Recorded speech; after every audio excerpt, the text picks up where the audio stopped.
एक जगन्नाथ भगवान के एक भक्त थे, उनका नाम था अंगद जी। क्या नाम था? बहुत ध्यान से सुनना। श्री अंगद जी जो थे ये एक राजा के सेनापति थे, और राजा जो था ना वो इनका भतीजा ही था। एक चरित्र सुनाऊंगा एक भक्त का, अंगद जी का, बहुत ध्यान से सुनना। अंगद जी अपनी पत्नी से बहुत प्रेम करते थे, और उनकी पत्नी सत्संग से बहुत प्रेम करती थी। ठाकुर जी की कथा, कीर्तन, वैष्णव वार्ता, इनमें उसकी बड़ी रुचि। लेकिन अंगद जी को कथा आदि में बिल्कुल कोई रुचि नहीं थी। अपनी पत्नी से कहते थे, सुनो तुम खूब कथा सुनो, खूब मंदिर जाओ, जो तुमको करना है करो, पर मुझसे कभी नहीं कहना कि तुम करो, मेरे को कभी नहीं छेड़ना। पत्नी के मन में आता तो था कि ये भी भजन करें, लेकिन कोई बात नहीं, जैसी हरी इच्छा। अंगद जी रोज शाम को आते, पत्नी के पास बैठते, खूब प्रेम करते थे अपनी पत्नी से। एक दिन एकादशी का दिन था, आज एकादशी है। एकादशी का दिन बड़ा महत्वपूर्ण माना जाता है। एकादशी के दिन अंगद जी की पत्नी ने कुछ संतों को अपने घर बुलाया और सत्संग होने लगा घर में। प्रवचन ऐसे ही घर में बैठ के सब करने लगे। शाम को अंगद जी जब लौट करके आए, उन्होंने देखा घर में तो आज अलग ही रौनक है, इतनी सारी भीड़ आ रखी है, सब लोग नाच रहे हैं, गा रहे हैं, कीर्तन कर रहे हैं, कथा सुन रहे हैं। अंगद जी को बड़ा गुस्सा आया। मेरी आज्ञा के बिना मेरे ही घर में प्रवचन हो रहा है, मेरे ही घर में सत्संग चल रहा है, अरे कभी रोका तुमको कहीं जाने से? खूब जाओ बाहर जाके कितना भी कथा सुनो, घर में क्यों करवा रही हो? अंगद जी ने जाकर के व्यासपीठ पर वैसे व्यास जी का अपमान कर दिया। बोले कि आपसे हाथ जोड़ के विनती है, तुरंत चले जाइए, ये मेरा घर है, मेरी अनुमति के बिना आप यहाँ कैसे आए? और सब लोगों से भी कहा, आप सबसे भी हाथ जोड़ के प्रार्थना, यहाँ से चले जाइए, कोई आश्रम नहीं है, घर है मेरा, चलिए निकलिए यहाँ से बाहर। पत्नी बोली, अरे सत्संग चल रहा है, अभी तो ऐसा मत करो। अंगद जी ने किसी की नहीं मानी, सबको भगा दिया। पत्नी को बहुत बुरा लगा।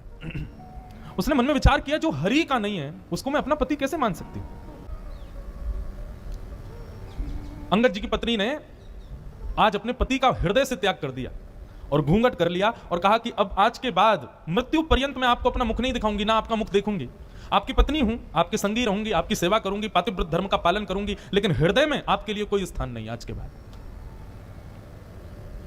अंगद जी की पत्नी अब तो घूंघट करके रहती है, अंगद जी ने मुंह ही नहीं दिखाती अपना अंगद जी को। 1 महीना, 2 महीना, 6 महीने बीत गए महाराज। अंगद जी बड़े उदास, बहुत प्रेम करते थे अपनी पत्नी से। अब तो कार्य में भी मन नहीं लगता। एक दिन ऐसी घोड़े पर बैठ करके कहीं जा रहे थे, तो चलते चलते उन्होंने देखा कहीं कथा चल रही है। मन में आया, इसी कथा ने मेरा घर बर्बाद करवा दिया, इसी की वजह से सब खराब हुआ। 2-3 दिन बाद फिर से निकले तो फिर कथा चल रही थी, तो मन में आया कि ये कथा में ऐसा होता क्या है जो मेरी पत्नी को इतना प्रिय लगता है, चल के सुनूं। अंगद जी आकर के पीछे उदास हताश तो बैठे ही थे, घर में मन लगता नहीं है, आके बैठ गए। अंगद जी को बड़ी शांति मिली। अब तो अंगद जी ने नियम बना लिया, रोज जाते थे कथा सुनने। 7वें दिन कथा पूरी हो गई। अंगद जी जैसे ही आए तो देखा कोई भी नहीं था। किसी से पूछा, भैया आज कथा नहीं होगी? बोले 7 ही दिन की होती है, कल हो गई पूरी, आज तो चले गए व्यास जी। बोले कहां चले गए? बोले दूसरी कथा करने। बोले कहां हो रही है उनकी कथा? बोले उस गांव में हो रही है। अंगद जी दौड़ गए, उस गांव में पहुंचे, वहां जाके सुने। अब तो ऐसा चस्का लगा अंगद जी को, जहां भी कथा होती अंगद जी जाते। एक दिन उन्हीं के नगर में कथा हो रही थी, अंगद जी इधर बैठे थे और उनकी पत्नी थोड़ी दूर बैठी थी। दोनों को ही नहीं पता कि दोनों कथा में बैठे। व्यास जी ने जैसे कीर्तन गाया, अंगद जी के नेत्रों से अविरल अश्रुधार ऊर्ध्वबाहु होकर के नृत्य करने लगे आनंद से। तभी पत्नी की दृष्टि गई, ये कौन नाच रहा है? अरे ये तो अंगद जी हमारे पतिदेव हैं। तभी मैं कहूं, कुछ समय से ये पहले तो बड़े दुखी रहते थे कि मैं मुख नहीं दिखाती, कुछ समय से बड़े प्रसन्न रहते हैं, मुझसे ज्यादा बात भी नहीं करते, अपनी सेवा पूजा भी करने लग गए हैं और बड़ा सामान्य सा बड़ा सुखमय जीवन जी रहे हैं। मैं सोच तो रही थी बदलाव कैसे आ गया, ये कथा सुनते हैं। आज शाम को कथा के बाद जैसे ही अंगद जी घर लौट करके आए, पत्नी ने अपना घूंघट ऊपर कर लिया। अंगद जी बोले, अरे देवी मैं आ गया हूं, घूंघट नीचे कर लो। बोले नहीं नहीं, अब तो घूंघट नहीं करना। क्यों? मैंने इसलिए घूंघट किया था कि आप कथा से प्रेम नहीं करते थे, परंतु अब तो आपने कथा को स्वीकार कर लिया ना, अब मैंने जो त्याग का संकल्प लिया था उसको छोड़ दिया। अंगद जी बोले, वो बात तो ठीक है, लेकिन मैं तुमको सत्य बताऊं, जब से मैंने कथा सुनना प्रारंभ किया ना, मुझे पहले तुम्हारे रूप में बड़ी आसक्ति थी, पर अब मुझे वो आसक्ति नहीं है। अब तो मुझे बस एक ही अभिलाषा, मेरे जगन्नाथ मुझे कब दिखेंगे, मेरे द्वारिकाधीश, उनकी रूप माधुरी का दर्शन मुझे कब हो। ऐसा अंगद जी का जीवन। बंधुओं, अंगद जी ने अपनी पत्नी से कहा, देवी अब हम दोनों वैष्णव हो गए, चलो हम जगन्नाथपुरी दर्शन करने चलेंगे, लेकिन अभी अभी सुना है कि एक बहुत बड़े युद्ध के लिए राजा के साथ मुझे जाना है, युद्ध से जब वापस आ जाएंगे फिर हम जगन्नाथपुरी चलेंगे। ठीक है। युद्ध में अंगद जी गए, जाकर के युद्ध किया। युद्ध का नियम होता था, जो राजा हारता था उसका सारा धन हड़प लिया जाता था और जीतने वाले राजा को दे दिया जाता था। अंगद जी जब उसका सारा धन लेने लगे तो वहां एक अद्भुत मणि थी। उस मणि को देखकर के अंगद जी बड़े प्रसन्न हो गए। बोले, बड़ी सुंदर मणि है, मुझे ठाकुर जी को कुछ निवेदित करना है, ठाकुर जी को मैं जगन्नाथपुरी जाऊंगा, कुछ देना है।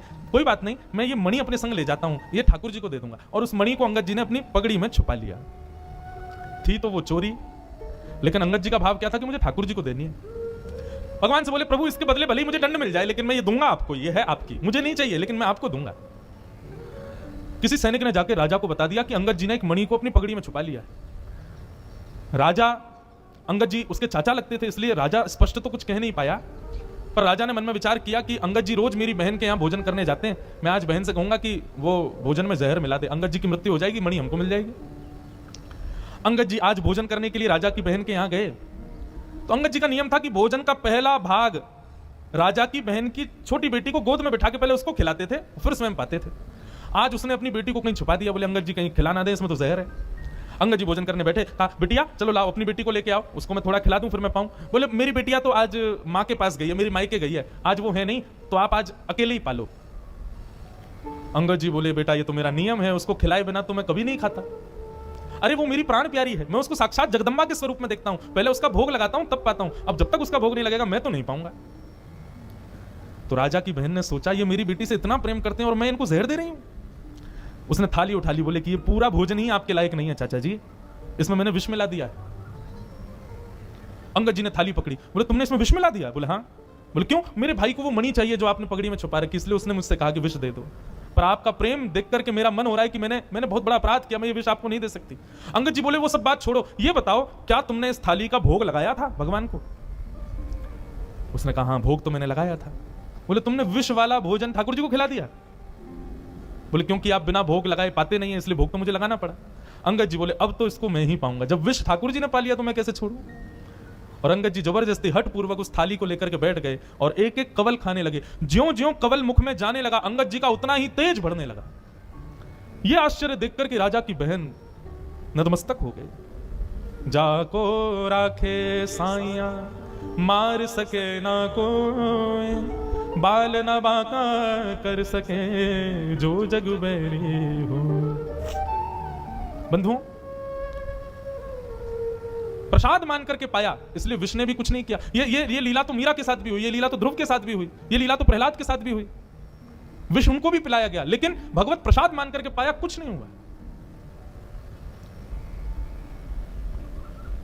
अंगद जी महाराज अपनी पत्नी से जाके बोले देवी अब हमको विलंब नहीं करना चाहिए, क्योंकि राजा मेरे पीछे पड़ गया है, वो कभी भी मेरा वध कर सकता है, मेरा वध कर दे मुझे चिंता नहीं, पर मुझे जगन्नाथ जी को एक बार देखना है। और रात्रि में ही अंगद जी अपनी पत्नी के साथ जगन्नाथपुरी के लिए निकल गए। राजा को किसी दूत ने जाकर के रात्रि में खबर कर दी, बोले अंगद जी निकल गए हैं महाराज। बहुत ध्यान से सुनिएगा, बहुत सुंदर कथा है। आज बहुत दिन बाद मैं अंगद जी का पूरा चरित्र पता नहीं क्यों सुना रहा हूं। हमारे पूज्य नाना जी भागवत के वक्ता थे, वो कहते थे कि कभी अनायास किसी भक्त का भाव कथा कहते कहते आ जाए तो यही समझना चाहिए लाला कि वो भक्त उस कथा में पधारे हैं, वो भक्त अपनी उपस्थिति दर्ज करा रहे हैं, इसलिए व्यासपीठ से बुलवा रहे हैं। तो अंगद जी जाने लगे, बीच रास्ते में ही राजा के सैनिकों ने बंदी बना लिया। सैनिकों ने कहा हम तुमको छोड़ देंगे, बस मणि हमारे हवाले कर दो। अंगद जी बोले जिनके लिए वो मणि है मैं उन्हीं को ही दूंगा। मैंने चोरी की, मुझे आप बंदी बना लीजिए, जीवन भर के लिए कारावास दे दीजिए, लेकिन पता नहीं क्यों जब से मैंने उस मणि को देखा है मेरे मन में आया कि मैं पहली बार जगन्नाथ जी को कुछ दूंगा तो ये मणि ही दूंगा। मैं मानता हूं कि मेरा पाप है, परंतु मैं क्या करूं, मैं अपने नाथ को कुछ देना चाहता हूं, वो उन्हीं के लिए है। सैनिक तो कहां समझने वाले थे, बोले तू अपने नाथ के पास जा भी नहीं पाएगा, तेरा सर कलम कर देंगे, जल्दी दे। अंगद जी बोले अच्छा ठीक है मैं मणि दे दूंगा, लेकिन उससे पहले मैं अपनी एक इच्छा पूरी करना चाहता हूं। बोले बताओ। इस सरोवर है, इसमें मैं स्नान करना चाहता हूं। सैनिकों ने चारों ओर से घेर लिया और अंगद जी जैसे ही सरोवर में गए स्नान करते हुए कहा हे जगन्नाथ, मैं अभी आपके पास नहीं आ पा रहा हूं, लेकिन आप तो मेरे पास आ सकते हो ना, मेरी मणि स्वीकार करो, मेरा ये छोटी सी भेंट आपके लिए, इसको स्वीकार करो। और मणि को अपनी पगड़ी से निकाल के उसी जल में छोड़ दिया। सैनिक कूद पड़े जल के अंदर, ढूंढने लगे लेकिन मणि नहीं मिली। राजा भी आ गया, राजा ने पूरा तालाब का पानी सुखा दिया, मट्टियां खोद खोद करके छनवा दी, लेकिन मणि नहीं मिली। राजा ने कहा अंगद सही सही बताओ मणि कहां है? बोले मैंने सबके सामने इसी में डाली है, लेकिन वास्तविकता यह है राजन वो जिसकी थी उसके पास है, जगन्नाथ जी के पास है। राजा ने कहा हो ही नहीं सकता, तुम पूरी गए नहीं। बोले मैं नहीं गया, वो आए थे मेरे पास और लेकर के चले गए। राजा बोला इसके हाथों में हथकड़ी बांधो, पैरों में बेड़ियां बांधो, ले चलो इसको जगन्नाथपुरी, जगन्नाथ जी का दर्शन करेंगे, यदि मणि वहां नहीं हुई तो उन्हीं के सामने सर धर से अलग कर दूंगा। अंगद जी बोले ये तो मेरा सौभाग्य होगा कि मैं जगन्नाथ जी को देखूं और उनके सामने प्राण निकल जाए। बंधुओं वैष्णव कभी भयभीत नहीं होता। अंगद जी के हाथों में हथकड़ियां, पैरों में बेड़ियां, सैनिकों ने नंगी तलवार गले में रखी है, और जैसे ही पूरी जगन्नाथ के मंदिर में प्रथम बार प्रवेश किया अंगद जी ने, और जैसे ही महाप्रभु श्री जगन्नाथ जी को देखा है, उनके मुखमंडल का दर्शन किया, दर्शन करते ही क्या पाया, श्रृंगार में ठाकुर जी की ठोड़ी के नीचे सबसे श्रेष्ठ माला के रूप में वो मणि ही ठाकुर जी को पधराई हुई थी, श्री जगन्नाथ जी के गले में धारण करा रखी थी। राजाओं ने, सैनिकों ने जब ये दृश्य देखा, किसी जगन्नाथ जी के गले में वो मणि, नतमस्तक हो गए अंगद के आगे। तो तुम्हारी भक्ति को प्रणाम है अंगद। लेकिन अब अंगद जी को जब ये बात दिख रही है कि मेरे द्वारा प्रस्तुत कोसों दूर से वस्तु जगन्नाथ जी ने स्वीकार कर ली, मतलब मेरे प्रेम को, मेरी भक्ति को स्वीकार कर लिया, हथकड़ियां हाथ में, बेड़ियां पैरों में, और देखते देखते जगन्नाथ जी को अंगद जी ने वहीं अपने प्राणों को त्याग दिया, महाप्रभु जी में विलीन हो गए। ऐसी प्रेम लक्षणा भक्ति श्रीमद् भागवत प्रदान करती है।